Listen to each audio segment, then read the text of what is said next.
With our premium cocktail set, you have everything you need to make delicious, handcrafted cocktails in your own home. I'll show you how to shake a great cocktail, exactly when you're supposed to stir cocktails, and then I'll show you how to take a simple recipe and make it totally your own. Making cocktails isn't about knowing tons of recipes. It's about understanding one really simple ratio, 2-1-1.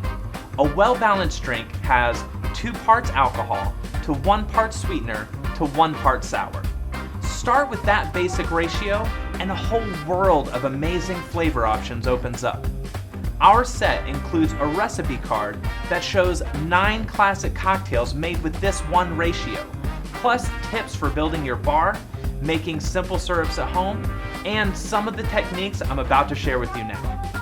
First things first, you shake a cocktail when you want to combine alcohol with another liquid like fruit juice or syrup.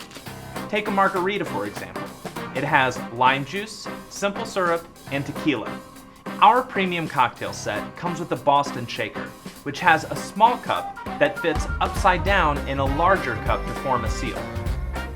Other shakers that have the strainer and cap as part of the lid can be really hard to remove when the shaker gets cold, but ours is always easy to open.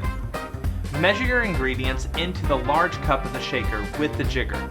The measure markings on the jigger are below the rim, so you don't make a mess when you measure ingredients. Only add the ice when you're ready to shake. Put the small cup on top of the larger cup at an angle so it makes a tight seal. Then shake it back and forth, and I mean really shake it. Our shaker is made of stainless steel, which will cool your drink faster, and unlike glass or plastic, you can feel when your drink is chilled through. To release the seal, either squeeze the rim of the larger cup until you hear air release or tap the rim. Then place the strainer on top with your index finger, keeping it in place, and pour out the drink. It's that simple. So when do you stir a cocktail?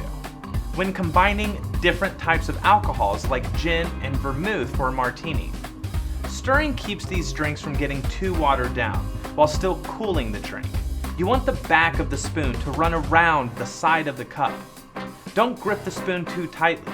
You'll notice the spoon rotates in your hand as you move it around the cup, so let it do the work for you. The handle of the spoon is spiral, so it twists easily in your hand.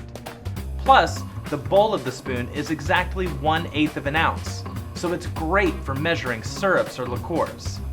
Muddling is a great way to personalize your drink. It's all about adding fresh ingredients like herbs or fruit to a simple drink, which tastes a lot better than flavorings you get from the store.